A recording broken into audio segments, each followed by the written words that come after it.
Welcome to Wholesale Hotline, where we cover everything to do with wholesale real estate. I'm Jamil Damji. I'm Brent Daniels. And I am Pace Morby. And together we cover the most important parts of wholesale real estate. Lead generation. Conversion of sellers into contracts. And dispositions. Guys, remember when you're watching this show, do us a favor and squad up in the comments. Make sure that you are liking and subscribing to the YouTube channels and in the Facebook group Wholesale Hotline. Most important, we want to know we're doing a great job for you and helping you build your business. So go give us a review on iTunes and or Spotify. So squad up and enjoy the show!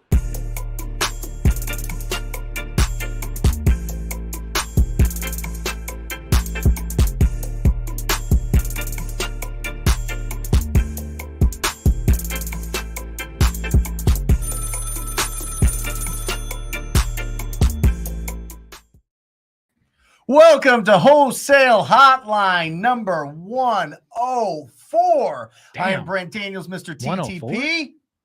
I'm Jamil Damji. And I'm blown away that we did 104 episodes this year. That's right. We certainly did. Let's crack it open with this.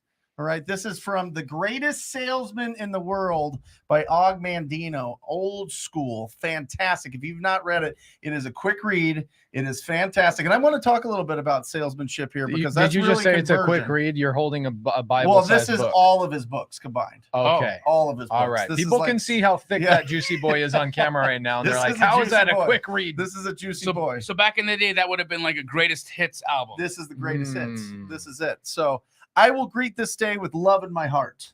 Henceforth will I love all mankind. From this moment, all hate is let from my veins, for I have not time to hate, only time to love. From this moment, I take the first step required to becoming a man among men. With love, I will increase my sales 100-fold and become a great salesman. If I have no other qualities, I can succeed with love alone. There we go. I talk about that all the time, bro. Can I tell you something? Yep. I think I'm the greatest closer of all time. Okay. Do you know why I think I'm the greatest closer of all time? Proof is in the pudding. Because I believe I care more than anybody else. Yeah. I care. I love these people. Jamil's been on so many appointments with me. I freaking love my sellers. Why? I just love their stories. I love everything about them. I don't know if it was ingrained in me. I didn't have to read a book to love people. That is a wonderful reminder. Jamil said something a couple of months ago. He said, we're entering into vegetarian season. Okay. And I'm like, what does that mean? He goes, no more beef. And I'm like, no more beef. So no fights, no animosity, no anger, no hatred whatsoever. If there's any sort of relationships or bad things that have happened in your life, go full on vegan, no more beef.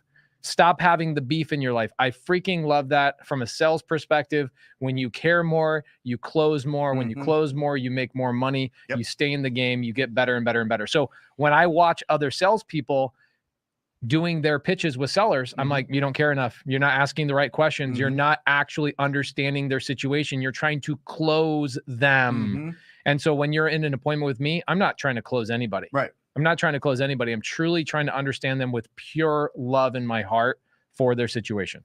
During that process, you're asking questions. You're discovering what is going on with them. Yep. Right.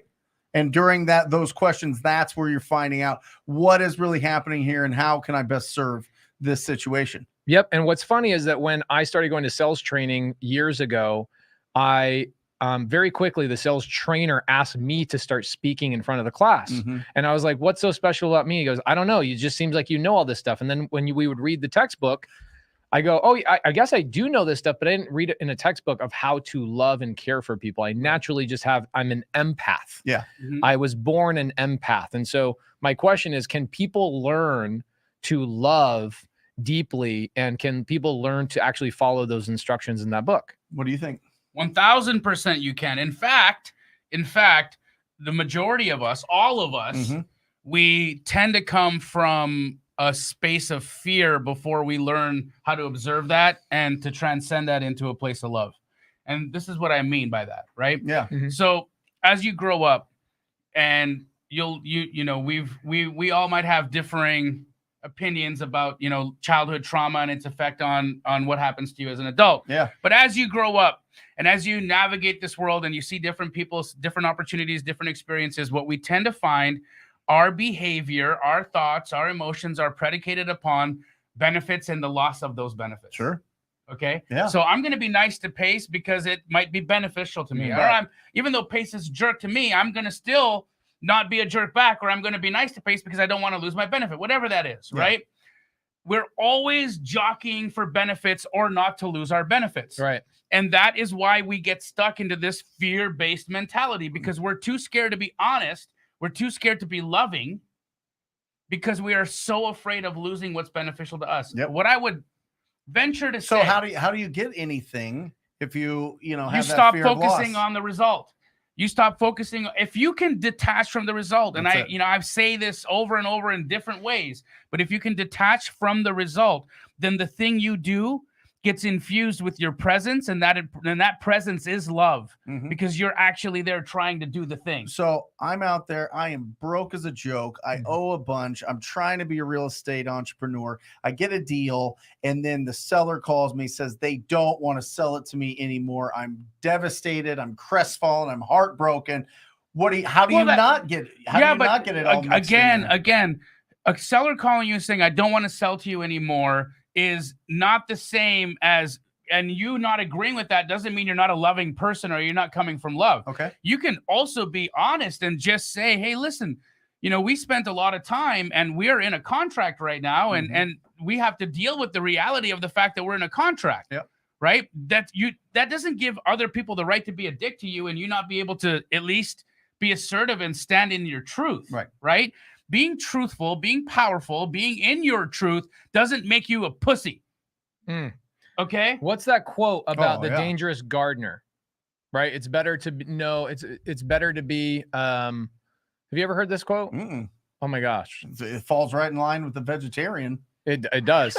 Anyway, there's a quote Jordan Peterson always talks about. He says it's better to know how to go to war and be a gardener than it is to be a gardener and not know how to go to war. Yep. And essentially what it means is that you have to stand in your purpose and you have to be prepared for certain things. Guys, business is business at the end of the day, and you have to be okay with kind of switching, turning on a switch. I'll give you a really good example. House I own in Brandy got it there. Oh, there it is. Brandy got it. A warrior in a garden is better than a gardener in war. Mm-hmm. Okay. Love that. That's the quote. Thank you so much, Brody. I appreciate it. So essentially, here's what it means. I've got a house on Whispering Grove in Las Vegas, Nevada. A couple of years ago, I buy this house creatively, subject to. Seller has no equity. He has a bad situation. So I buy the house subject to. Yeah. Okay. 2 weeks into escrow, he calls me up and he says, I need to cancel because I need to cancel. Right. Okay. And this is where things have to turn to the business side of things. What I ended up having to do is I go, I am not going to let this happen. I care about this guy, but I've already solved his problem. I've brought value to the table, and now what he's doing is he's robbing me. Okay. What I found out is that he got a higher offer from somebody else. Of course. Okay. So you have to understand when to be a warrior and when to be a gardener. It's better to be a warrior in a garden than it is to be a gardener in a war. And in this situation, this is what I said to him. I go, hey, I don't mind canceling the contract, but here's what I would ask you to do.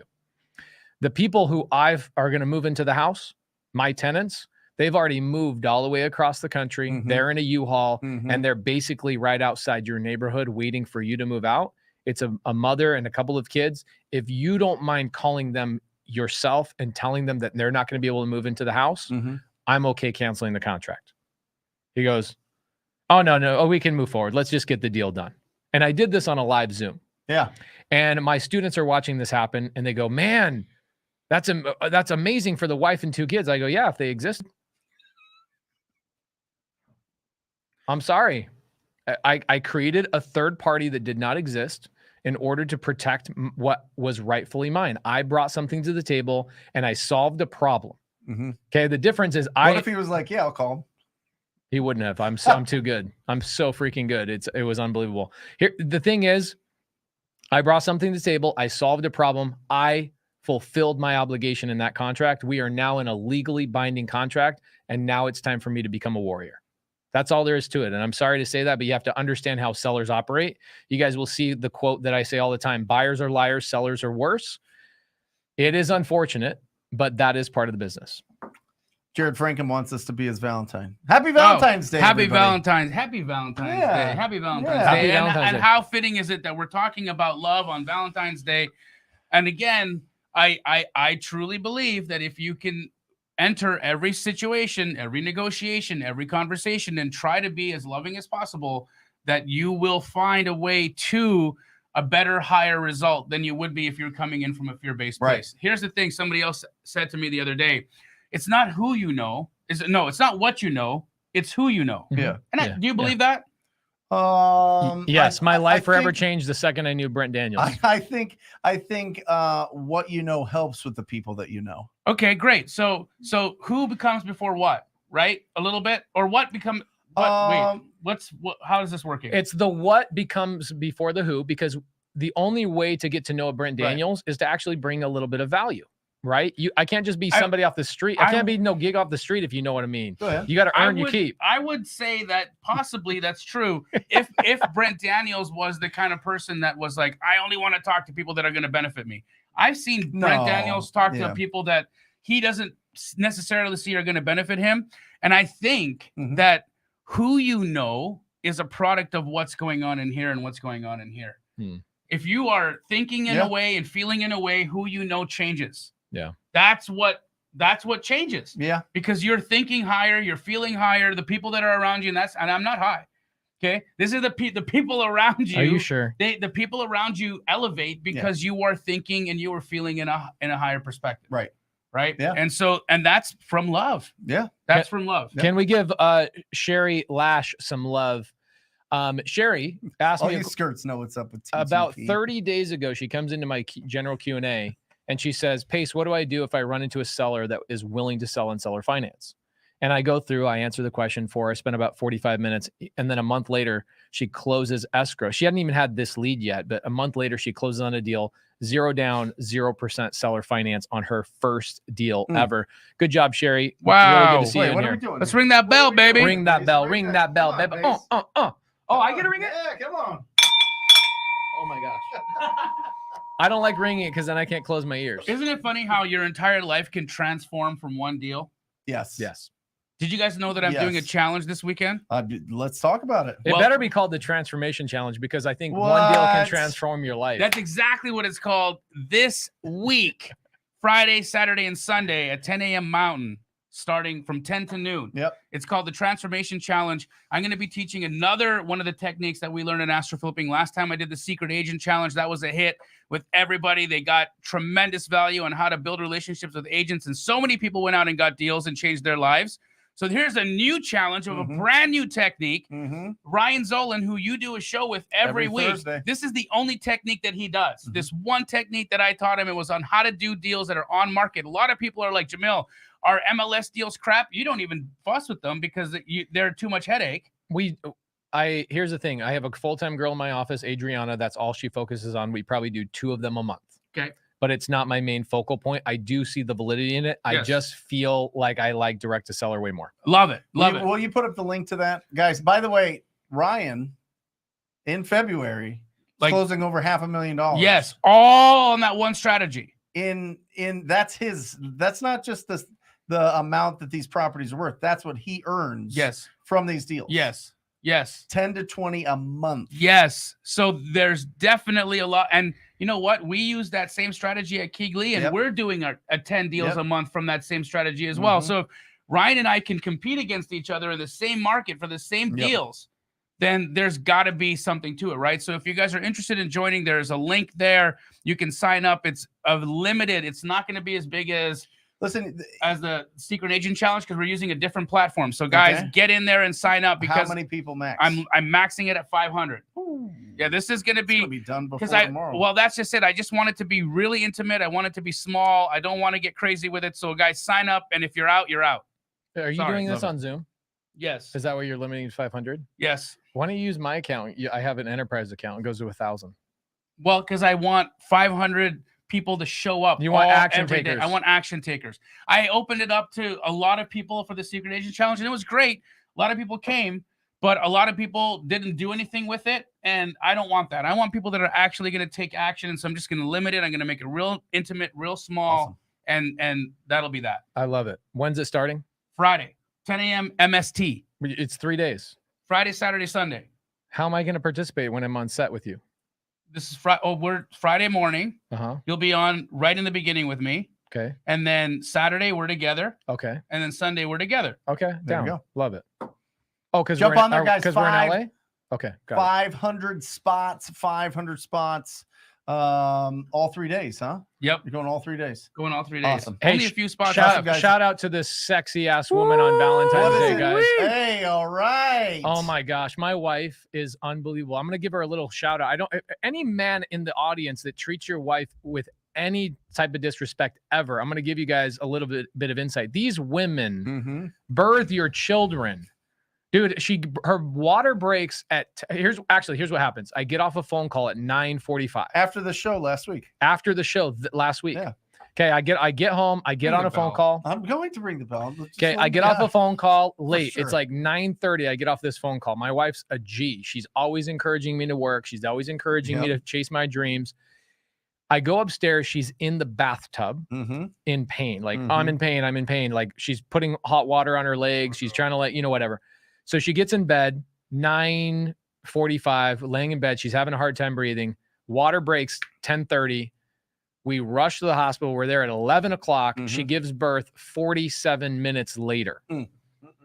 Okay. Now, I feel bad for her. Let's ring that bell first and foremost. This is yours. Come on. So she goes into labor because she's now 6 days past due. Right. So her body's ready to go. So what's happening is like the nurses are on full alert. It's like a swarm of bees because they see how much pain she's going through. Guys, I'm telling you, in 47 minutes for your body to prep from going 0 to 100 and a baby coming out of you, I can't even imagine how traumatizing it was for my wife. I watched her going through it. I felt so bad. And then the next day, I had a guy make a comment in the DMs about his wife. Like something like, oh, my wife this and my wife that. And I was like, you have kids, right? And he goes, yeah. I go, how dare you ever say anything about somebody who birthed your children? Get your freaking act right, dude. Yeah. So shout out to my wife, my Valentine, my sweet woman. She's unbelievable. I can't even believe she went through all that so quickly. She got it done. She brought Monday into the world. One thing that was really cool, 11:52 p.m. on a Monday. We knew we were going to name the baby Monday years before. Okay. We knew Corbin was going to be the name of our first daughter because, she's named after my brother who passed away. And so Monday was already picked years prior for our second daughter. And we get into the hospital. We have no idea it's going to be, happen on Monday, 11:52. The doctor comes rushing in. And he goes, all right, well, we can kind of make this happen right now, or we can let it, take another hour. This is, what way do you want to go? And I go, doctor, no pressure, but the baby's name is Monday. And he goes, say no more. 6 minutes later, baby's out. Baby was born at 11:57 p.m. 11:57 p.m. on Monday. So happy Valentine's Day to my sweetheart. I love you so much. And she's so sweet. She's sitting there laying there breastfeeding last night. I lay in her lap and she rubs the back of my head till I fall asleep. She's just an amazing woman. Love you, baby. Love you. Incredible. Awesome. Congratulations, Laura. We love you. Congratulations, Pacer. Yes. On a Monday. And congratulations, me. Yes. It's my second godchild. Nice. Yes, that is true. You're just getting greedy now. I'm not. No, I can't. Hey, Corbin, I can't be goddad to one and not the other, right? You can't split them up. No, I can't split them up. I get it. So that's it. I get it. Keep having babies. Before we get into Q&A, because I know this is a Q&A week, I just want to give a special shout out to Brent Daniels. This quote that you just talked about in this book embodies you, bro. I'm telling you, I've never met, this is not bullshit. This is not me blowing smoke. I've never met anybody that champions other people more than you champion yourself. You are a constant cheerleader for everyone around you. You freaking love you love everybody and you demand that they get better in the most loving, understanding, unbelievable way. I cannot believe that I get to be your buddy. Thank you.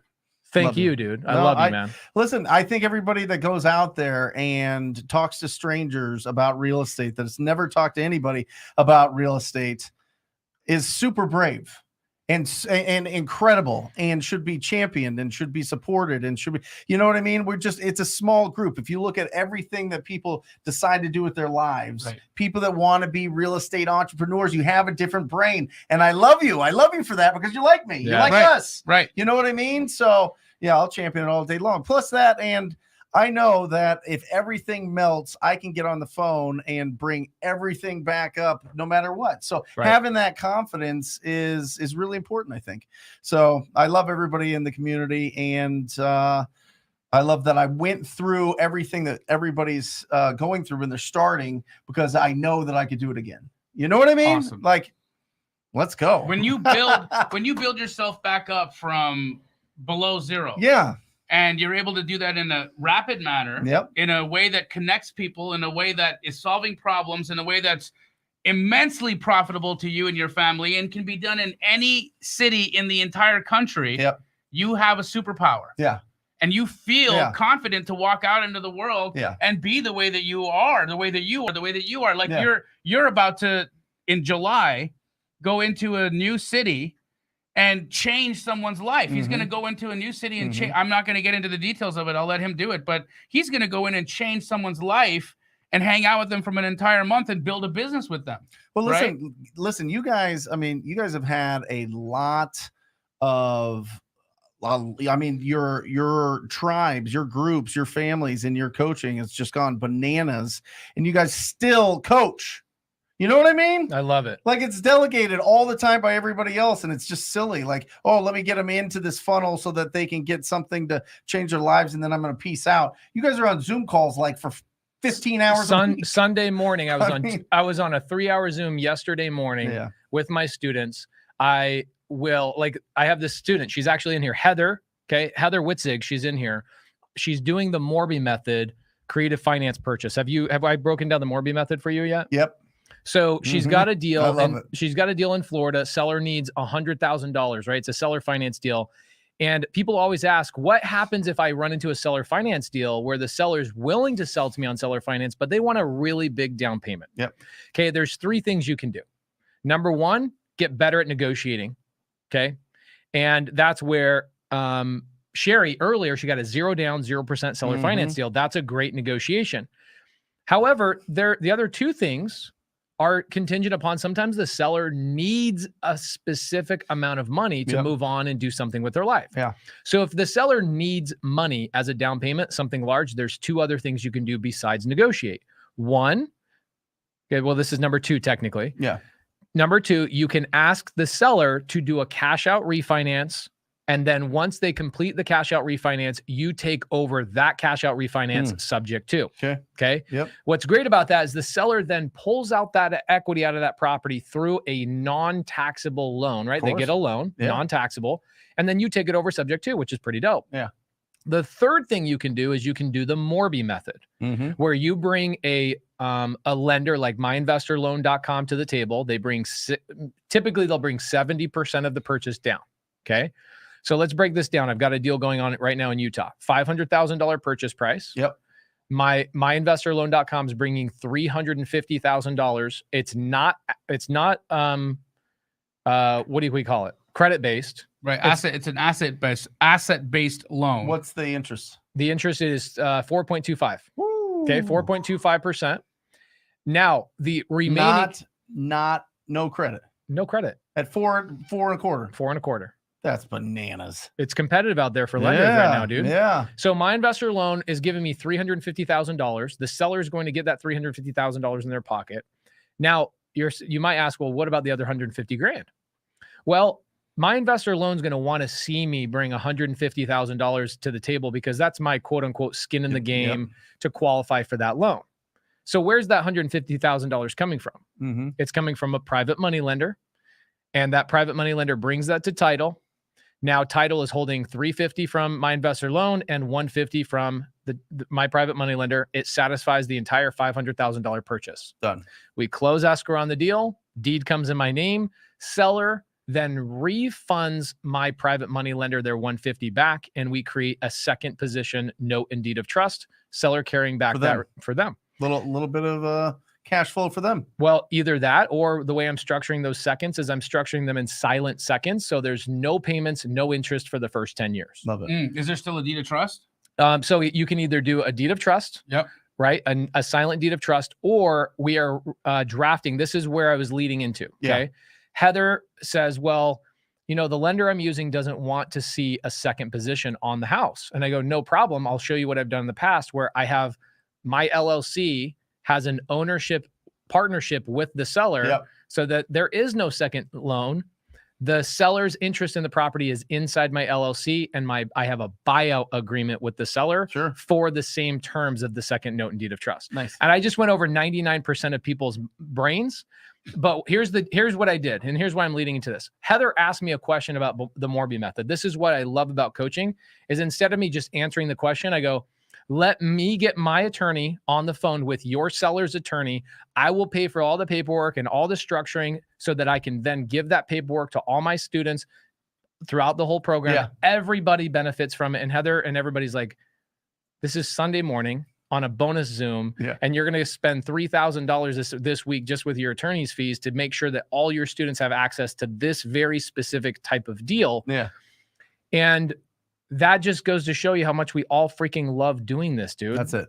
We love doing this because there wasn't a time when you or Jamil or me were going up in this where there was that many people on YouTube doing so much free content and helping people out, and nobody has been building communities like we have. Right. Yep. That's been the biggest thing I think that's been missing from the real estate game is our 3 communities. That's 1,000%.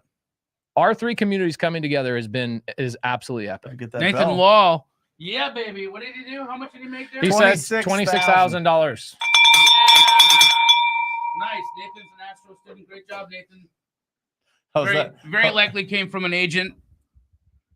And Medium Wave Dave closed something with a TTP family member. So congratulations on that. Bring it right in the mic. Yeah. There we go. The producers out here are like, I'll tell you what. Oh, Jared coming at it. Here we go. Oh, yeah. Did you see this deal he put together? What do you do? All right. Closing myself on a deal and making 15K assignment fee plus walking into 80K equity with not a dime out of my pocket. Great job, Jared. Jared's an amazing, amazing dude. Congratulations, Jared. Yeah, baby. Nice job. Like, our communities are just closing deal after Better deal ring the after bell. deal after deal. Ring the bell. This is my Insane, favorite guys. comment of the day. This is my favorite comment of the day. Jamil, will you read this, please? Yes. Love the Jamil squint. It's because I can't read shit. I'm like, what the hell's happening over here? It's not just a squint, it's also a lean forward like this. He's paying attention to Yeah, the, I'm going to need like a telescope to start reading here sooner or later. You know, I love Jared. Thank you, Jared, for this. He says, huge props to our coaches. So Jared has been a TTP student for a long time. He came out here on a TTP Friday. If you guys don't know this, I don't know any coach that does this, but Brent Daniels has his office open on Fridays for his TTP students. And I don't know, what was this, a year ago? Jared came out. He spent an extra day with Jamil and coach. It's been 2 years. Damn. It might have been pre-COVID. No. It It was wasn't after pre-COVID. COVID. It was after COVID. Yeah. So Jared comes out on TTP Friday. He meets Jamil and I. And dude, this guy takes so much freaking action. He built his entire business in Lubbock, Texas by driving for deals. So when people say, well, driving for deals doesn't work, which I actually don't ever hear people say that, but they say small markets are hard to do it in. Yeah. And you can't do it by yourself. Like Jared built this by just TTPing and basically skateboarding for dollars in Lubbock, Texas, right? He then goes, you know what? I need another challenge. So he moves to Charlotte. He then joins Sub 2. And this dude, I'm telling you, from the training he had at TTP, he is a freaking dynamic, like he's a freaking dragon. Yep. Action taker extraordinaire, man. It's amazing. And Brittany's got 3 deals closing with Keegley franchises in Texas. She brought the buyer. So this is where she is actually dispoing 2 of Keegley's properties. Guys, if you're reaching out to a Keegley franchise and you're not getting a response, send me a DM on Instagram at @JDamji, and I will connect you to the right people. Sometimes acquisition guys leave or the phone numbers change, and so that's why you're not getting a response. So just reach out to me on Instagram and I can help you out. Don't let Brittany go without a bell ring by. Yeah, give Brittany Berryman a bell ring, guys. She's actually going to be on the transformation challenge. No emotion. She says she's making $18,000. She's making 18 grand. She's going to be on the transformation challenge this weekend, guys. Come meet Brittany as well. She's great. You're ringing it like this. I'm a G. Christina says, P&J, I closed Flipping Fireproof. That's a property that she's currently going through right now. If you guys want to follow her on Instagram, she's documenting the whole process. She closed on February 10th, 0 out of pocket using Pace's coaching. And then she used Jamil's comp that she got on his straight out of comping. She paid $45,000, $15,000 to a fellow student, $100,000 rehab, pushing for a triple-digit flip. Let's go. Right in there. Yeah. Dude, guys, this thing is so loud. It's so hard to bad. explain to you. Sorry, it's guys. so loud. It's wonderful that Aaron over there has to edit this for the podcast. Oh, he's got to take the bells out? No, he just he dulls them down a little bit. All right, so amazing. Yep. I saw in the Q&A somebody said, "Hey, Jamil, did you actually go to jail for a wholesale deal gone bad?" So whoever wrote that, watch the actual YouTube video that I did. I didn't go to jail, but I talked about how somebody did a wholesale deal where they tried to wholesale a short sale and they lied on a short sale addendum, and they signed that affidavit and ended up going to prison. They got a 17-year sentence, but it was reduced, and they're walking around now. Yeah, doing deals. Closing my first virtual flip this week, making close to $55,000 profit. No out of pocket. Sub-2 mentorship is so much more than creative finance. Incredible. That is true. Better go ring that bell. Ring that bell, baby. Oh yeah, Ring actually, that bell. Ingrid. I want to say something about Ingrid for a second. Ring okay? the bell over here so that people don't. Oh my god! I want to say something about Ingrid that I think so many people go through. Is that Ingrid for a while, she's one of these people, and this is perfectly fine. Don't beat yourself up over this. She's one of those people that need to have the majority of the answers laid out in front of her before she takes action. Okay. And that's not something to necessarily fix with yourself. It just means that, because a lot of people are like, I wish I have analysis paralysis. Guys, sometimes it's okay to have analysis paralysis. Just don't beat yourself up if you haven't gotten a deal after 2, 3, or 4 months. Have patience, stick with it. And that's what Ingrid did. Ingrid basically loaded up with knowledge for 4 or 5 months. She finally started taking action, and she was like, whoa, all of a sudden she's on fire. She'll make more money this year. She'll make 3 times more this year than she did at her corporate job. And she makes a shit ton of money at her corporate job. Incredible. So I think her goal this year is to quit her job, which is pretty amazing. Doesn't need to be everybody's goal, but I'm super proud of Ingrid. Taking action is what ultimately got her a ton of deals.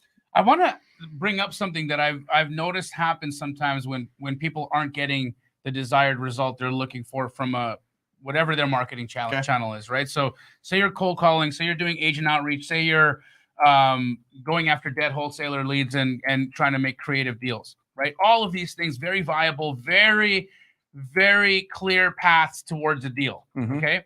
Now, say what happens is you don't get the result you're looking for, and you've been at it for some time. You start to get discouraged. Then all of a sudden, say you're cold calling, and somebody from Astro Flipping says, "Oh, you shouldn't cold call. You should do this." Right. And they stop doing the work that they've been doing over here, and all the follow-ups, and all the things, and all of the investment, all the time and equity that they've built up in their marketing efforts here. They go and try this other thing, and then they'll do that for a few weeks, and maybe they don't get the result they're looking for. And then all of a sudden someone says, "Hey, you know what you should be doing? Dead wholesaler leads. Go try and convert those into," and so they're like, "Oh, great. Yeah, I heard there's a lot of great results happening there." So they stop doing what they're doing over here, and then they get over here and they start doing that. All the while not realizing that they've built equity here that they're losing in their outreach, whether it had been cold calling or agents or to wholesalers. So what do we say to those people that are constantly shifting from methodology to methodology to methodology to methodology because they can't keep their asses in the desk for a second to do something? I think Brent's probably the most qualified to answer this question. It's 90 days. 90 days. You gotta consistently do it for 90 days. I don't care what it is. I don't care if it's MLS deals. I don't care if it's agent outreach. I don't care if it's calling the distressed property owners yourself. I don't care if you're going after pre-foreclosures, if you're going for driving for dollars, if you're going for whatever it is, if you're getting internet leads, if you're doing direct mail, whatever it is, 90-day minimum. That's the hardest part. The hardest part is we are used to quitting things in the first 6 weeks, in the first 6 days, really. But that 90-day push to really keep going and really stay focused and really just chop the wood, carry the water, do it every single day, 90 days through. That is the biggest, that is the stop. And then when you stop and you go, oh, I'm not going to do any more calls, I'm going to do this other thing, you restart your 90 days. That's just it. And it's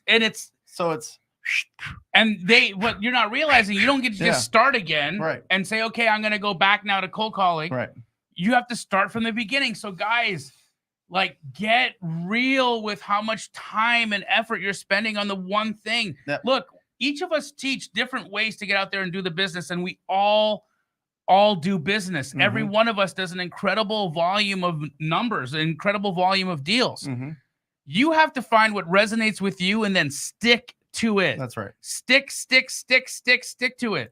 That's, I think, like you said, it's the hardest thing. If you don't have a budget, you have to be proactive. So where do you want your proactivities to go towards? Do you want to go and talk to agents? Do you want to just start looking at deals on the MLS? Do you want to start going direct to the seller? Do you want to go to other wholesalers and try to be, get in there and micro flip them? All of these things matter. It just depends on doing it consistently. Right. They all work. It all works. It all works, especially if you're starting with not a huge marketing budget. If you have a huge marketing budget, you can play around in having people call you. If you don't have a huge marketing budget, you have to put yourself in their lives, in the lives of strangers that have some sort of distress situation, that want to sell their property. They want to sell it and give potential equity in that property for speed and convenience. So I want to address this just real quick, this 90-day rule, because I always tell people you cannot tell me you've been consistent until day 91. Right. Day 91 is the first day you can tell me you've been consistent. Yep. Okay. Yep. And here's the question. Why does Jamil do the transformation challenge? And then why did Jamil do the secret agent challenge? Why does Pace do the 0 to hero? If you look right here, Winston says, I'm following the 0 to hero challenge. And we do 0 to hero season 1. We've done 0 to hero season 2. We're doing 0 to hero season 3. And then 0 to hero season 4 is me moving to somebody's town for 30 days. Why do we do so many challenges? Here's the answer. The answer is not everybody's going to resonate with every individual strategy. And so what we're trying to do is come up with new ways to attract the right people into the right lane. If all we did is go cold call, or door knock, you're not going to be successful. However, if you look in the audience, you're going to see people door knocking. You're going to see people crushing with cold calling, texting, postcards, referrals, PPC, SEO, MLS, right? Like, that is the biggest challenge in this business, is there are too many ways to succeed. So pick one and don't beat yourself up until 91. If you had day 91, if you haven't gotten a deal, don't even think about it. Just go through the process. Go all the way through the 90 days before you deviate and you go to another lane. Somebody just said something really like. A real 90 days. Real 90 days. And don't bullshit yourself. Not that I've made thousands of calls, I don't have any leads, and then you dig a little deeper, 2 hours of calls a month. Brent, I got an email today. Somebody said, not a student. Some people get my email or my cell phone from Steve Trang's podcast from 3 years ago. Freaking Steve freaking Trang. So I get an email from somebody and they go, I'm frustrated is the subject line. I'll pull it up. Yeah. I'll pull it up. I want to show it to you. Yeah. How many phone calls do you think they had made? They told me the amount of phone calls they made. How many do you think they made before they gave up and said, I'm frustrated? 20. 500. Okay. 500. Do you have the right? No. You only talked to 50 people at that point. That's maybe. All they didn't maybe even talk. 35. They said they talked to about 30 to 35 people. Yep. 35 to 50, 7% contact rate. You talk to 35 people. You need to talk to 200. That's the number. Okay, so go through that. Go through that real quick. Property owners. Yes. So I have a 7% contact rate. Yes. And I have to talk to how many people? You need to talk to 200 people personally that are in some sort of distressed situation, right? Whether that be driving for dollars, whether that be vacant houses, whether it be tired landlords, whether it just be they no longer want to live in this property, they want to downsize, but it's in really, really rough condition. It's a hoarder house, whatever it is. It can't just be like people that have beautiful, pristine houses that you're having conversations with. And I think maybe the numbers are the same with agents. 100%. Maybe less. I don't know. With agents, the way that it typically works for us is if you're having at least 30 to 50 contacts Yes. with agents a day, you will do between 3 and 5 deals a month guaranteed. There's no way, for sure. No way you can't get that. that. Say that number again. You'll do at least 3 to 5 deals through an agent if you're talking to 35 to 50 agents a day. How much money would I make from that average? $100,000, dude. That would an agent deal will typically get you about $25,000. Yep. Wow. Yeah. But people won't do it. Why? They'll get Why? Brother, Squad. victim. I'm telling you, man, you start feeling real sorry for yourself after the day gets hard, after your butt starts hurting, after agents don't answer the phone, after you get hungry for lunch, after your wife or your spouse looks at you and says that you're crazy. Or you ain't shit. Or all the things. Victim. How about right before you're about to call this list of agents that you have, you go on Instagram, see some dude balling out with his new Robinhood account or something, right? And you're like, well, wait a second. Yeah, now you feel bad about yourself. Victim. Right. Victim. Yeah. Will you put, are you able to put up that quote that I love? Is that possible? I love this quote. This right here. Yep. Am I messing up with your mouse? I love this. We're having a mouse war right now. I'm controlling mouse off. you. I'm controlling you. But I really want you guys to think about that stuff. I really want you guys to focus on that. Zachary Hamilton, straight up. When are you being honest with yourself, and when are you allowing an excuse? Here's the thing: if any other reason for your success is outside of you, like if somebody says, "Why aren't you succeeding?" and your answer is not because I'm not doing it. If you have any other reason, you're a liar. Yeah, it's holding you back. You're lying. Yeah, and I'm not saying that to you in a mean way. I'm just saying it to you. You are 1,000% responsible for the outcome of your life. 1,000% responsible for it. I love this quote. Look at this. 90% of success can be boiled down to consistently doing the obvious thing for an uncommonly long period of time without convincing yourself that you are smarter than you are. Right? I don't think you left that up there long enough, dude. Yeah, put it back up. Hit it one more time. Get this tattooed on you guys. It's Valentine's Day, bro. Yep. Hit it one more time. You know what I'm saying? Just tap that ass twice. Okay, 90% of success can be boiled down to consistently doing the obvious thing. The obvious thing for an uncommonly long period of time. Uncommonly long period of time. Love that. Without convincing yourself that you're smarter than you are. That last part right there, Brent, help me understand what the hell that means. Everything. Because then what happens is you will win. If you talk to enough people, when you talk to enough people, you get deals. And then you go, well, I'm ready to scale. I'm ready to scale after my first deal. You know, I'm ready now that I've got wholesaling down.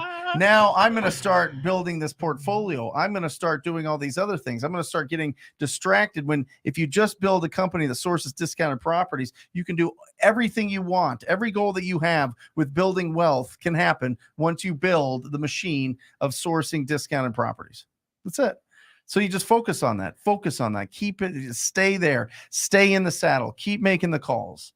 I'm telling you. What do you think of this? Are you neglecting your wife right now to be here? No. That's hilarious. No. No. How about you? Absolutely not. No, I'm not neglecting my wife. I spent 2 hours. I think he's saying it in jest, weekend. obviously, but yeah, we had a really nice dinner Saturday. How was it? What did you guys do after dinner? Well, I mean, it's not for the young audience here, but involved a lot of tickling. I love it. A lot of tickling. Is there a different acronym for TTP that we could come up with real quick? Oh, there's probably a lot that people can put in there. After, what is it? Yeah, what does TTP stand for after a date? I'll leave it up to the audience to decide. I love it. Okay, cool. I think the most common is touch the. Oh, okay. Yeah. Slang word. touch the slang word. Touch the pineapple. Yeah, that's it. Okay, so get your questions out there, guys. Hey, Come on, question for me. Squint your eyes, bro. Okay. Let's see this. Yeah. Russian Eskimo. Again, I think what is a Russian Eskimo? Is that a thing? I don't know. Okay. Russian Eskimo's question for Jamil. My favorite states are Florida and Texas. Since dual agency is not allowed, will designated agency create motivation for the agents? Any tips for non-disclosure? Okay, that's a lot of questions, Eskimo. First and foremost, go back to that so I can get them in tickle the pickle. So I can get them in their pieces. Okay. So Eskimo. God, I hate saying that. Mo, here's what's up. Texas, absolutely, dual agency is not allowed. I don't believe that that's the case in Florida. In Texas, you're 100% right. Here's what I will do to skirt the whole dual agency thing. I say to the agent, do you have an agent that you love, like a referral, a partner, a friend, a daughter, a brother, somebody in your office that you'd like to refer the business to? Yep. Automatically, they're like, you know what? I do. And they think about somebody that they'd love to walk that listing over, or to walk you over as a buyer and have them represent you. Again, you're doing the same thing. You're creating a benefit to them on both sides of the transaction that make them want to work with you. So you can still skirt dual agency by bringing in or asking them to bring in somebody they know. That way, they're still incentivized for you to do the deal. Secondly, with respect to tips for non-disclosure states, use batchleads.io/Jamil. Yep. Squad. Say that slower. Use batchleads.io/squad. Because that'll help you run all your comps in non-disclosure states. Man, there's some good ones on here. I think Jared's right now. I like the total touching party. That sounds like my type of party.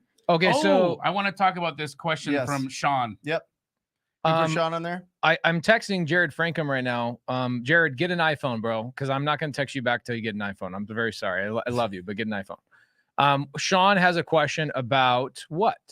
Sean asked, can we talk about an agent asking an agent to delist a property? Make sure you give context of what that means. Okay, so here's what's up. And why you would need that before you talk about how to do it. Yes, love it. So you found a great deal on the MLS. Yes. Okay, it's been first day that it's been listed, so it's a fresh deal. There's a lot of activity. You call the agent. She's like, oh, my God, I'm getting calls all over the place. And you build rapport with her. And she says, sure, I'll represent you and we can get your contract in. And now you're under contract on this great deal that you found on the MLS and it's priced right. And now you've got this problem because it's listed on the MLS and you fear that your buyers aren't going to want to buy a deal that is listed on the MLS.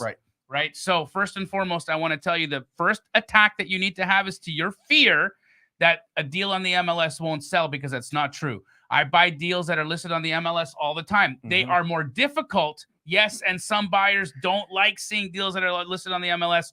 So can you ask an agent to take the property off the MLS? Mm-hmm. Absolutely. Mm-hmm. This is the reasons why I tell the agent to delist it. First, I say, thank you so much for helping me get this deal under contract. Here's the problem.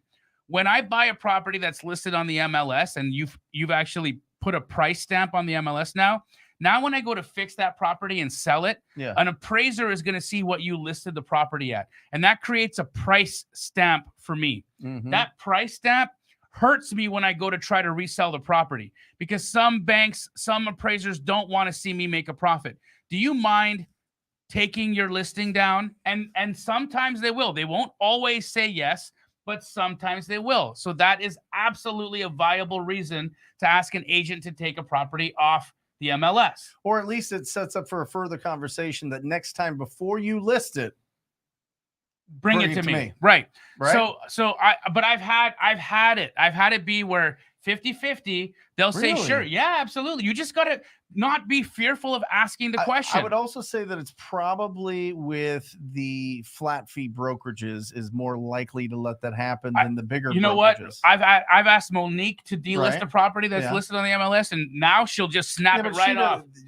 She doesn't go into like some of these companies have team meetings and they have all their stats up and all this stuff. If there's any more of a bureaucratic brokerage, it's not flat fee. She's 90-10. That's not a flat fee. That's not flat fee. She's charging a full 6% to her clients. Huh? Yes. So I'm saying, guys, here's what it is. Don't defeat yourself before you ask. ask the agent. They might say no, but it's always worth asking. It at least sets it up for the further. Absolutely. Bring it to you before it hits the market. Yep. Take the package. That's a good one. Oh my God. Or take the property off the MLS. How about Time to Poo by Crazy David? Crazy David. My gosh, bro. It was a big dinner. I'm not gonna lie. Oh my God! Time to poo. Time to poo. Let's go TTP. David. Daniel says, David's how to wild. structure this sub 2. Seller has $30,000 in arrears and not paying mortgage, but can't move till kids are done with school in June. PITI 650, rent's going for $1,500 North Carolina, hybrid then wrap. Daniel, here's what you do. Hybrid, assigned to pace. I'm buying in North Carolina. I want the deal. Send it to me. I will be your buyer. DM me on Instagram. Anytime you guys have a deal in North Carolina, creative finance wise, I am your buyer. So that's the easiest way to get that deal done. And if you need me to call your seller and close up the deal, I will do that for you. All right. DM me, please. Time to park. I do like that. Package. That's not park. That's not park, bro. Okay, here's one right here. Seller wants me to buy his property, but he wants to stay for a year after I buy. How would I structure this? Now, I do this with creative finance all the time. With seller finance, it's incredibly easy, right? You can lock in a price. Seller then stays in the property for a year. You get sellers sometimes that go, market's at an all-time high. I want to sell it right now. Lock in a price with you, and then I move out in a year, and then you can start making me payments once I move out of the property. That's an easy answer, okay? But if it's a cash deal, I would say that you would just have to buy it super deep, right? Is that the answer? And I think you can shorten that timeline. I think you can shorten. Why a year? Right. You know what I mean? What happens in a year? What's magical about a year? That's what I'd ask. You know, could it be 6 months? Could it be, you know what I mean? So I think that you could probably negotiate to get that shorter. It'd be a post possession, but then you'd have to get it at a significant discount for an investor to stick around with it. But by the way, investors are sticking it out because they appreciation over the next year. All of a sudden, this 30K deal turns into 60, 70K deal, depending on where the market is. Okay, so Brittany Berryman, I love this question because I do buy and hold in Texas, and I'm currently doing a sub 2 deal in Arlington, which is in DFW.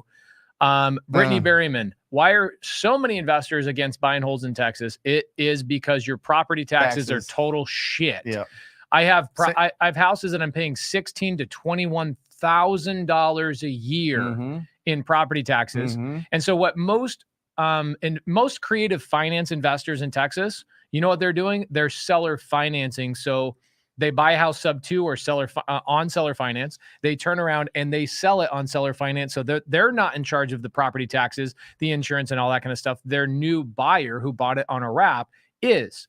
For me, if I'm going to do anything other than Airbnb in Texas, I can't afford to keep a property in Texas because your property taxes are total shit. That's the answer. Sorry. Love it. Destiny, if you are reaching out to a Keegley franchise and having a hard time, I said this earlier in the show, send me a DM on IG and I will help connect you. Sometimes people's phone numbers change and people move and whatnot, so reach out to me. What does that say? This is Jamil. You got to, if you squint, you'll see it. Davin Woolridge said, yo, Jamil, I've been TTPing direct to seller, but I am now starting to do some agent outreach. I have your script for reaching out, but what do I say for follow-up? Great question. Obviously, hey, do you have a new house for me? So people do that. Yeah, 100%. So people do that when all the you time. are in your initial conversation, right? You want to set your follow-up in the initial conversation. That's something that I love stressing. Like, so if you don't have anything for me today, no problem. What I'm going to do is I'm going to diarize to call you back in a week, 2 weeks to see if you've got anything that fits the bill. Is that cool? And then in a couple of weeks, you just reach back out. Hey, it's me, Jamil again. I talked to you a couple of weeks ago. I'm looking for the ugly house, the dirty house, the hoarder house. Do you have anything that came to market since the last time we spoke? And you just keep doing that over and over. It's whack-a-mole. You are literally playing whack-a-mole with the agents. You just want to pop up the day or the week that they are having that appointment, having that conversation, and you are going to be the person that they are going to bring the deal to. No one is going to remember you. Let me just tell you that now. Unless you're me. No, I'm kidding. No one is going to remember you. Even if you're me, even if you're Pace or Brent, especially real estate agents, they get busy. They're not, even if you have an incredible conversation with them, you feel like you've built the most incredible bond and relationship, and they still won't remember you when they have that cruddy house. you have to pop up. You have to pop up. So you got to just keep sending those messages over and over and over again. Don't worry about annoying them. They will tell you, stop, leave me alone. I don't have anything. Then you can reduce your cadence. Until then, just keep at it. They appreciate it. All right. So this is a phenomenal question. A lot of people really need to worry about this right now. I can tell you, I have not paid taxes. I have not paid income taxes in probably 6 years because of my ability to buy enough properties to wipe out my income taxes through something called depreciation. If I were you, John, and you're doing real estate, the smartest way to pay zero taxes is 1 out of every 5 or 1 out of every 10 it's probably more like 1 out of every 10 wholesale deals you buy. You should buy a rental. Okay. Buy an Airbnb, 1 out of 10, because that 10th property will make it so you can wipe out all your income on the other 9 properties. That's the magic answer for not paying any taxes. How would that 10th one knock out income? Because the IRS allows you to have a credit every single year for a percentage of that property you own. What percentage?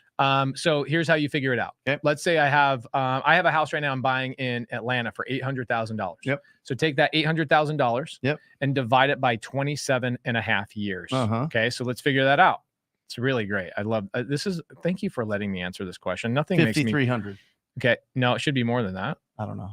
So $800,000 divided by 27.5 years. Yeah. Now, why is it 27.5 years? Is because the IRS says that if you bought the house today, by our calculation, in 27 and a half years, that house will be basically worth nothing because it will have fallen apart. Right. So you get a credit every year for one portion of that 27 and a half years. Yep. So on an $800,000 house, I get a credit of 29 grand in my first year. What does that mean? Did they give you that money? No. What it means is I can go make $29,000 in my wholesale business and not pay any taxes on it. Got it. Okay. It cancels each other. You make way more than that pay. So how do you write off all of them? So the way I do it is I have accelerated depreciation, which allows me to take 7 of those years up front. So I can do $203,000 in tax credits on one property. $203,000. So you make $2 million.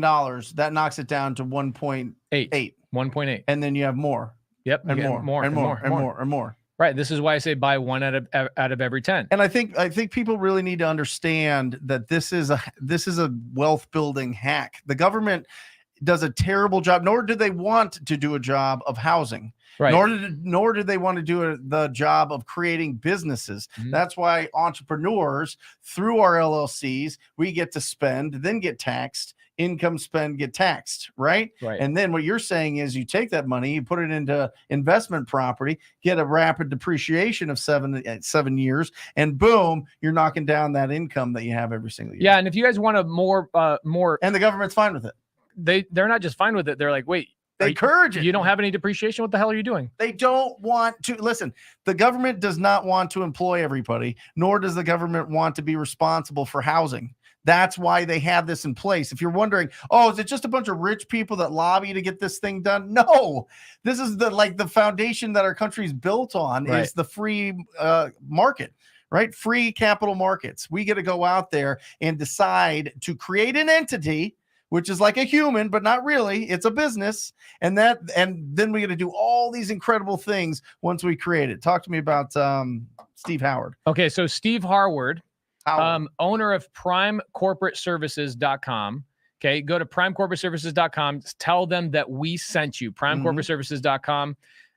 Prime is amazing because they'll help you set up an LLC. And I'm telling people, and I'm going to let Jamil talk about this. Okay. I believe you need 2 things to have a legitimate business. Okay. Number 1, I believe you have to have an LLC accompanied with a bank account, and you also need to have leads in order to have a business. If you don't have either one of those, you have a hobby. Okay. And I'm okay with hobbies. Okay. We all need hobbies. It's cool. But if you want to have a legitimate business, you should have an LLC and leads. Jamil, what is the mindset of having an LLC or not having an LLC? Are you fully committed? Or are you maybe fearful of success if you don't have an LLC? Like, why would you not just go get an LLC? You're still on the fence. you're still not 1000% sold or bought in your own belief that what you're doing is real. So you're not willing to invest time. You're not willing to invest energy, money. You're not willing to take even the risk to go get an LLC and open a bank account. How can you say that anybody should do business with you? Why should any homeowner, any agent, or any wholesaler do a deal with you if you're not even willing to go and start an LLC? Right. So we use primecorporateservices.com. Tell them we sent you, primecorporateservices.com. Jamil, here's another question regarding that. And I'm going to answer this question a little bit more in depth, especially since tax season is around the corner, which is why I think that we should elaborate on this just for a second. If I have an LLC and now I have a bank account with that LLC's name on it, does that give me a vibration into the universe that I'm open for business and there's now 100%. a place for money to be sent? It's a real thing. It's a real thing. You are now actually proving that you are invested. You are energetically invested in this process.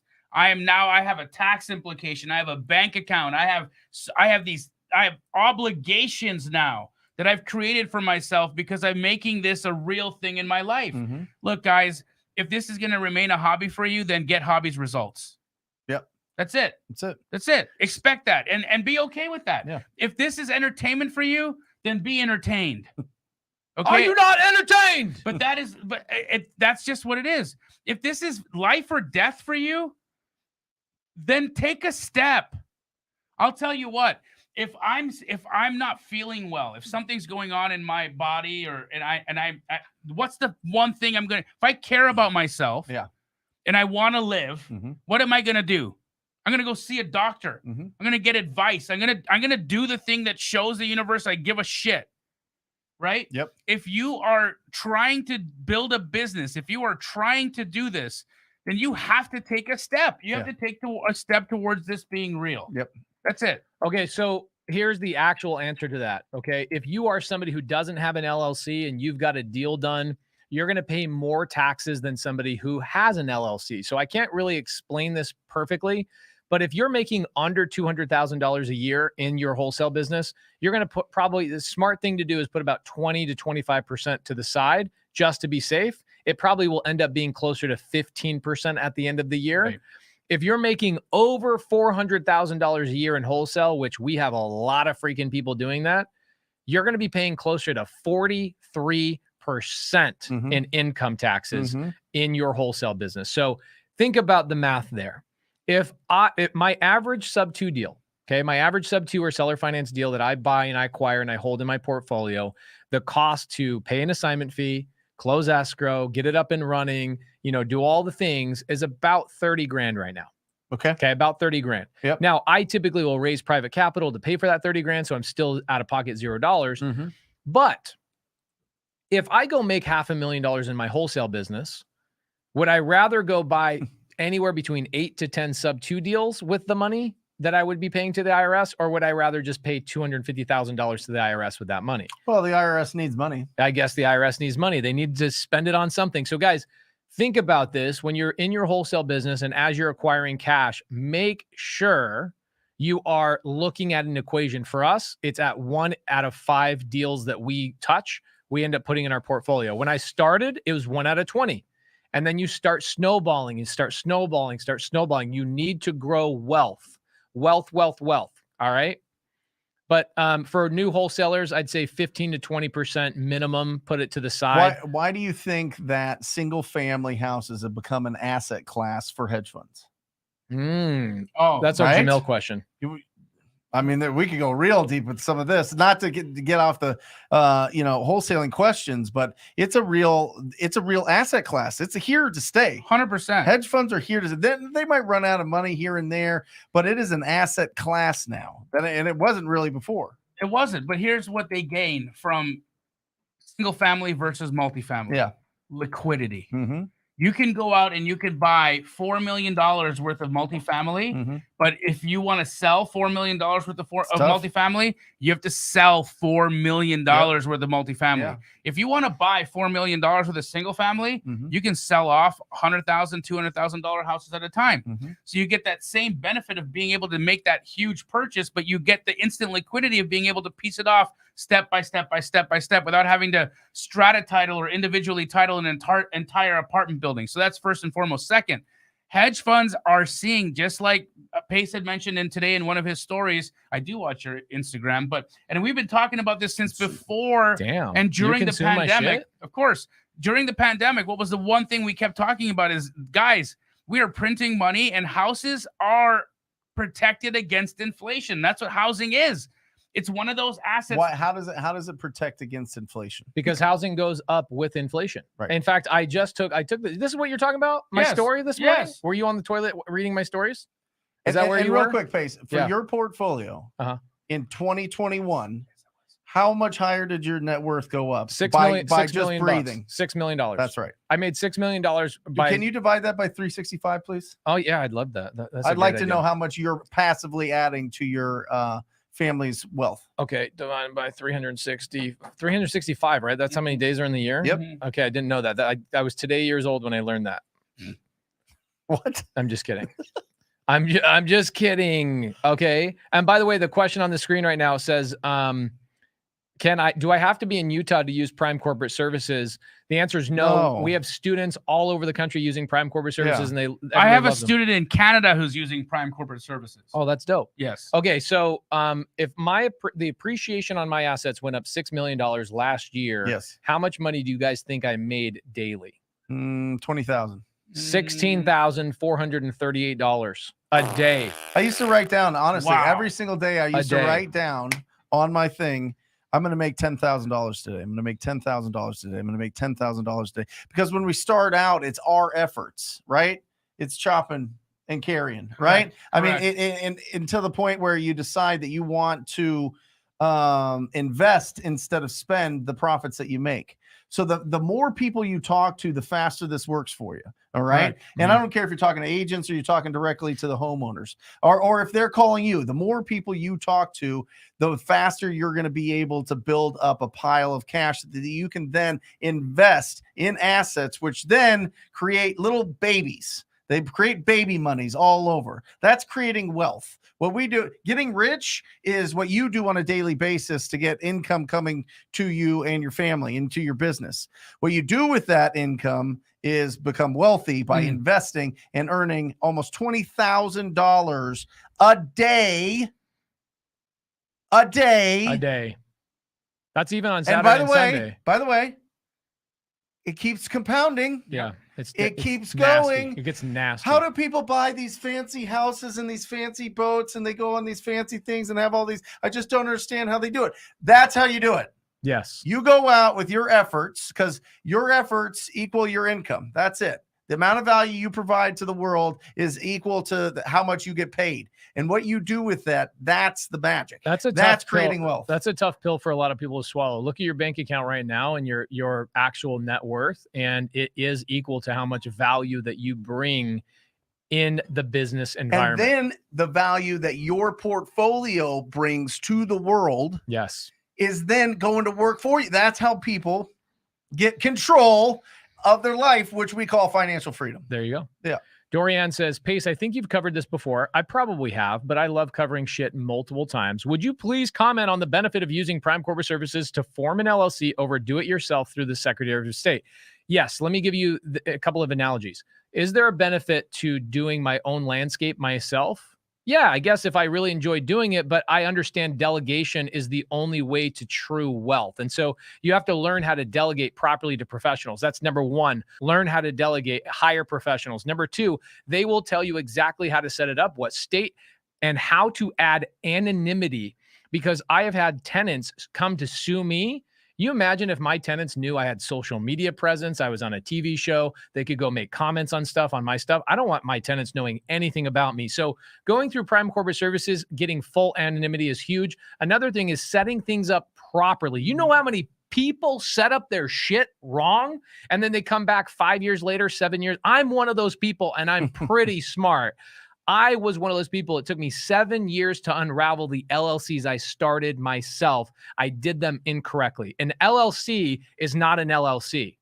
This is why Prime Corporate Services exists. And if you call them and you tell them we sent you, they will do a free consultation for you. I believe they'll give you 45 minutes. Okay. If you're not a sub 2 student or an Astro student or a TTP student, they're not going to give you the exact discount that our students get, but you're going to get a free consultation. Guys, use a professional to do professional shit. Yep. Okay. Nothing's more stressful than the tax man coming after you and you didn't set up your stuff properly. Okay. The other thing is Prime Corporate Services actually does tax planning. Okay. You actually can strategize and talk about how to mitigate and lower your tax burden. You make money by hiring a professional. It's not about saving money. They will actually make you money. Okay. I actually think we should bring Prime Corporate Services in here in the next couple of weeks. What do you guys think? How to set up your corporate structure properly for a wholesaler? Yep. Love it. Okay, Love cool. Jamil, you want me to click on this? Where'd you want me to go? I'm sorry. Oh, I didn't have anything. Or you were just like, please move on from this. It's boring. Nope. All right, guys. So what we'll do is we'll bring in Prime Corporate Services here in the next couple of weeks, and we'll make sure that the Wholesale Hotline people get a discount code. For cool? sure. Yep. All right, cool. Tech Neno says yes. Do use a professional. Jamil, do you do your own landscaping? No. Brent, do you do your own landscaping? No. Do you have time for that? I don't own a lawnmower. Personal or home. Smart. I don't Delegate own. your time. I don't own a edger or a weed whacker or a blower. Nothing. Nothing. Do you have a drill? I do have a drill. Do you use your drill? Yeah, of course. You know, Only on Valentine's Day. that's it. What was it? Take the pork. Yeah. Oh, I love it.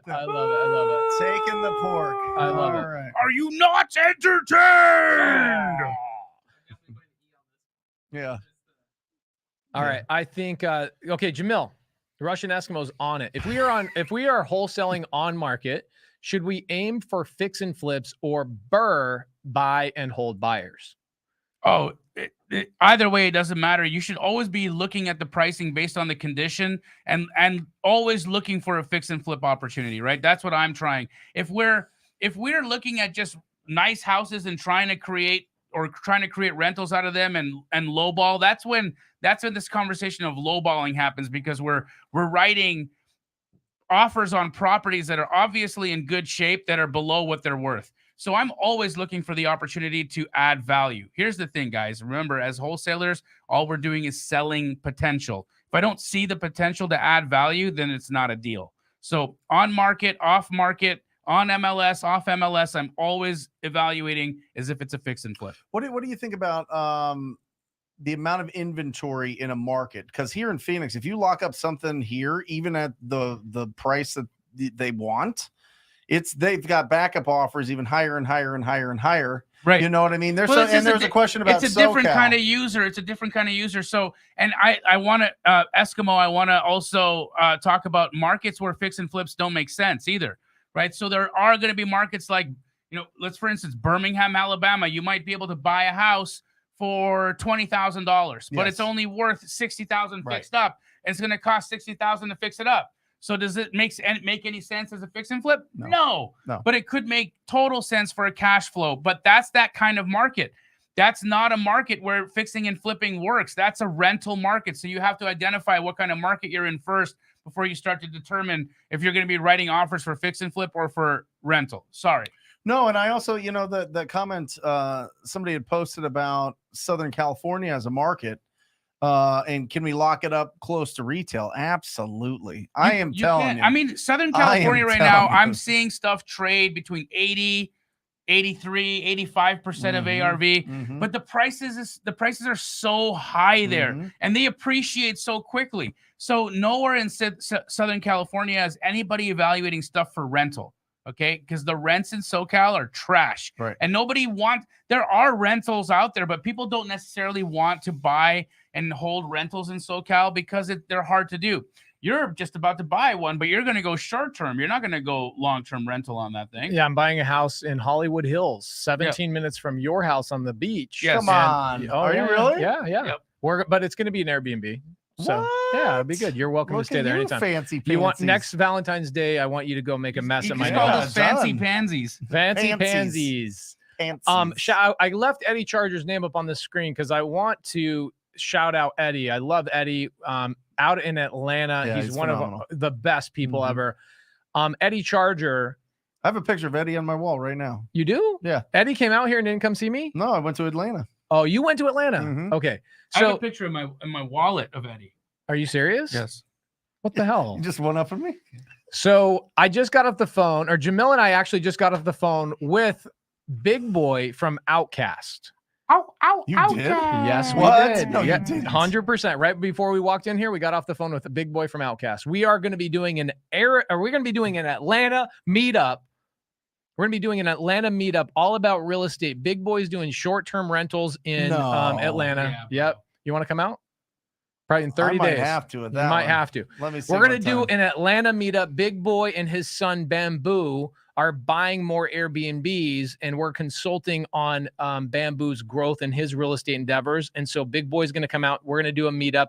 We're going to come out there and see everybody in Atlanta sometime between the next 30 to 60 days. So Eddie Charger, as always, you're going to be the guy that helps us round everybody up in Atlanta. It is our favorite city. Jamil and I are going to be staying in my Airbnb in Atlanta, Ansley Park. We're going to have a good time. Used to be where Outcast had their whole. They had all their people stayed in that house too, right? Yes. That's their house. Yes. That was their roadie house. That was their roadie house. So we're going to be hanging out in Atlanta 30 to 60 days. Just want to give you guys a little bit of knowledge there. The other thing is this coming week, Richard Knowles, who's in SoCal, Jamil and I are going to be coming out to LA to do a walkthrough on my Hollywood Hills purchase, to talk about what should we do here, how much money we're going to spend. Let's turn this thing into an Airbnb. We're trying to get Tarek El Moussa out to the property to kind of get his consulting. Hopefully I can leverage some of his contractors that do some of his shit, and we can have it work. Oh yeah, I'm probably going to put $500,000 into it. Woo! And then I'll do don't tell anybody, but I'm going to do the burst strategy on this shit. Uh-oh. I'm buying it for 1.3. One of my students bought it for 1.3. They're Wow. signing it to me for how much money?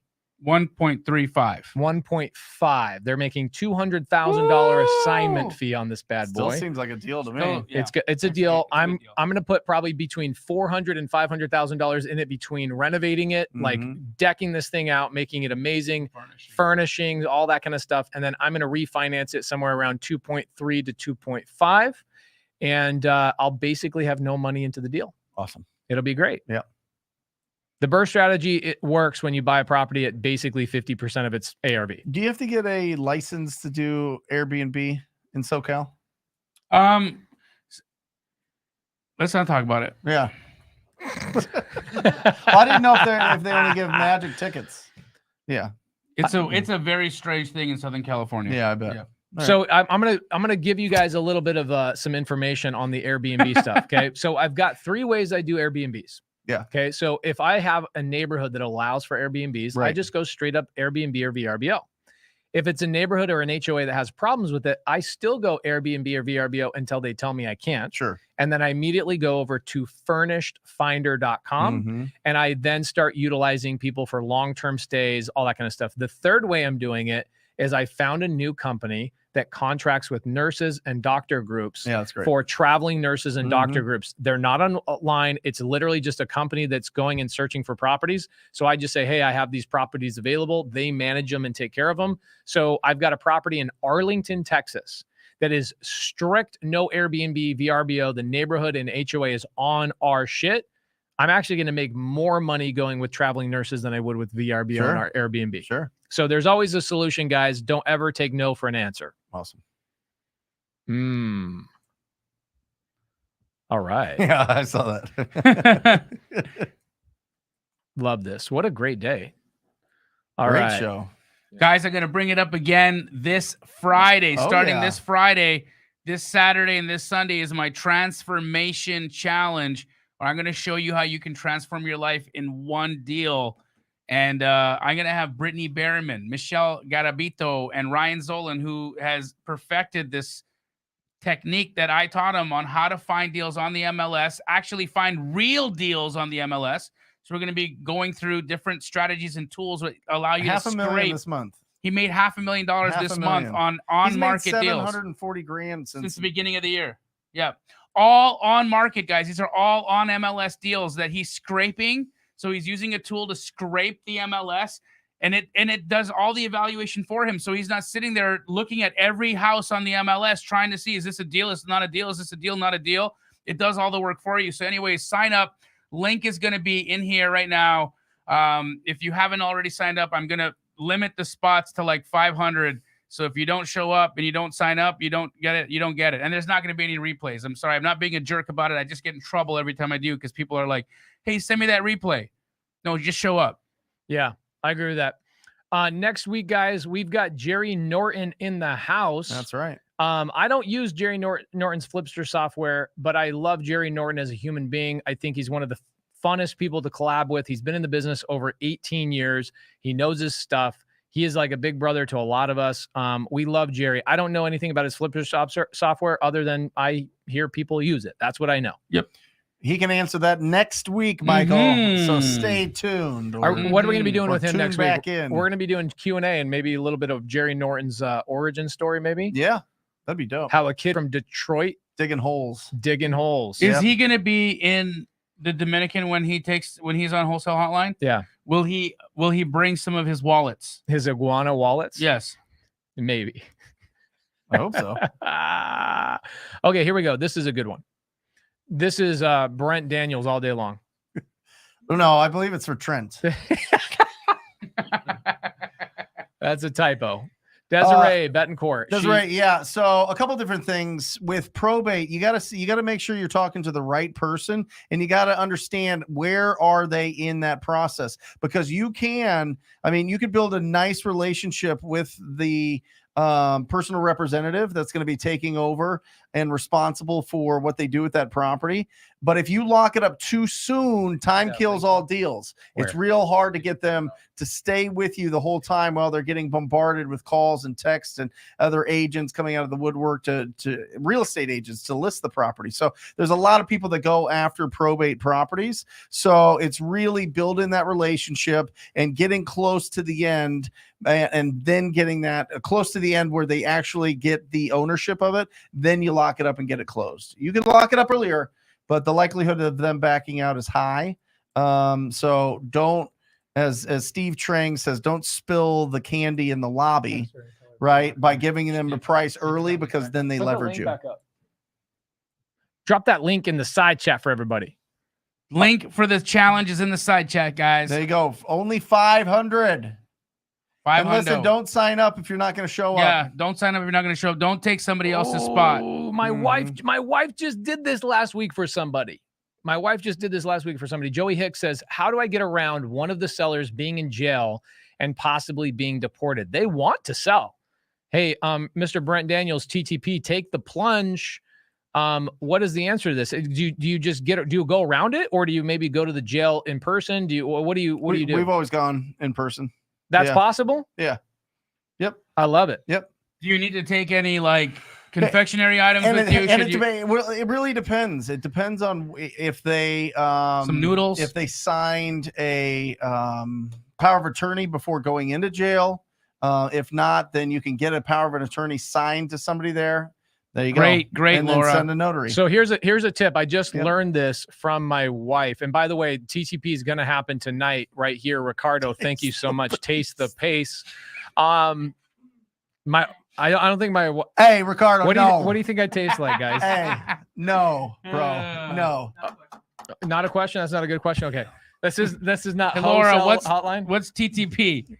Tough talking pansies. Oh yeah, I like that. That's good. So Laura, I actually learned this from my wife last week. She was helping somebody else, one of my students. They were dealing with this exact situation. My wife said that there's mobile notaries that are specifically specialized in going to jails and prisons and getting people signed. So go find one of those mobile notaries. I think in that situation, Google might be your friend. Or Laura, is there a link? Is there imprisonednotaries.com? Like, where do we go to find those types of mobile notaries? Thank you so much for helping out in the side chat. By the way, I don't want to add more challenges to you guys, but my wife, who just gave birth a week ago, is going to be doing a 2-hour demonstration on March 6th, right before Sunday service. She's going to show you guys that she can get a deal locked up and assigned in less than 2 hours on a live. And if she doesn't do it, I'm going to give away $1,000 as penance for you guys, so you guys forgive me for lying. To okay? each person on the live. Wow. I don't think I could afford that. I think I have $5 in my bank account. A jail-approved mobile notary, she said. There you go. So they got to be approved by the prison before they'll let them in to come in and sign documents. Great point. Daryl Ellison says, can I pull a property out of probate if there's one heir? No, you cannot. It needs to go through probate. Unfortunately, brother, I'm very sorry about that, but you need to do it. How do you keep a number clean? And here's why, because probate's not just for multiple heirs. Probate is for creditors and other people to have their nasty little paws on that property. Okay. So you have to give the rights to the creditors to have their ability and their right to come after any debts that the estate owes them. Okay. How do you keep a number clean for cold calling and not being marked spam? Brent, do you know the answer to this? Switch it up weekly minimum. If you're seeing a dramatic drop in your contact, then you can Google the number and see if it's popping up as a spam likely, because these numbers get recycled. So you never know if you're getting a number that was totally, somebody totally trashed before. Google it before you use it. This is my favorite question of the night, because it tells me, Boris, that you actually don't know what subject to means. So this is a great opportunity for me to explain this. When I buy a house subject to, I am the owner from day one, no matter what debt is owed. Boris, let me ask you a question. Okay. Actually, let me ask Jamil a question. Mm-hmm. You're probably a bad person to ask this. Do you have a mortgage on your house right now? No. Shit, you're the wrong. Anybody in here have a mortgage on their house? I have a mortgage on my house right now. I bought it subject to. Guess who the owner of that property is? It's me. I'm the owner of that property. Just because, same thing with a car. Just because you have debt. Yeah. Do you guys have car loans on your cars? No. Come on, guys. You guys got to be. Are you guys friends with Dave Ramsey or some shit? What's going on here? You don't have a debt. You don't have a debt. I have debt on the car. Yep. Which one? On the Benz. Okay, the Benz. Is the bank the owner of that Benz or you? I'm the owner of the Benz. But you owe money on it. Yes. They hold a note. There you go, guys. So that's the answer. Just because I owe a debt on a property or on a car doesn't mean I'm not the owner. The owner of the property from day one. If you guys pull up right now, if we go on public record, I wish I had a better keyboard. I'll do this on Sunday service. I'll show you guys all the properties I own, even though they're subject to and seller finance homes. They are all in my LLC's names. I own them before they were ever paid off. And Boris, the other answer to this is when they pay off, I don't pay off shit. What I do is every 5 to 7 years, I just refinance those properties, pull that equity out, and I go reinvest into something else. It's what Robert Kiyosaki and all the people that are worth billions of dollars, that's what they're doing. They're never paying anything off cash. You keep a certain amount in? What do you mean, in equity? Yeah. Nope. Well, whatever the lender will force them to keep in. Yeah, usually if there was like 15%. Always 15%. Okay. And the reason being is because I can't refinance past 85%. Right. Okay. So I always have 15% equity, but I've got a property right now that I have probably 40 or 50% equity in. I'm going to refinance that out. Okay. Interest rates are low. I'm going to take that money tax-free and I'm going to go buy 10 more properties with that money. So you own the property from day one when you buy it subject to or seller finance. All right. Boris says he's got it. Boom. We should get Dave Ramsey on this show.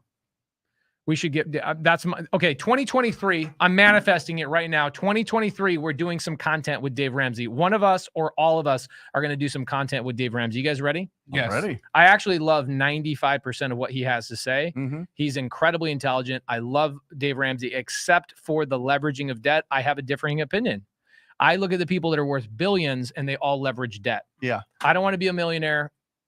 I want to be a billionaire. And Russian Eskimo just said this.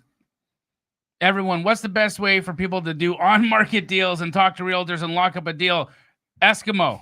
How did he just miss the fact that you're doing a transformation challenge? Like you literally brought Russian Eskimo. Take your, those Eskimos, they wear those things over their ears. What are those called? Earmuffs. Earmuffs. Take your earmuffs off, bro. Come on, homie. I love the picture of Trump on this Friday, Saturday, and Sunday, I'm going to be doing a challenge on this subject as well. Okay, this exact thing. Yes. You're going to see it in action. And when I do a challenge, it's not theory. It's go, go, go, go, go. There's only 500 seats on only the bus. 500 seats. The link has just been put up again on the chat, and it's up here on the ticker. Sign up.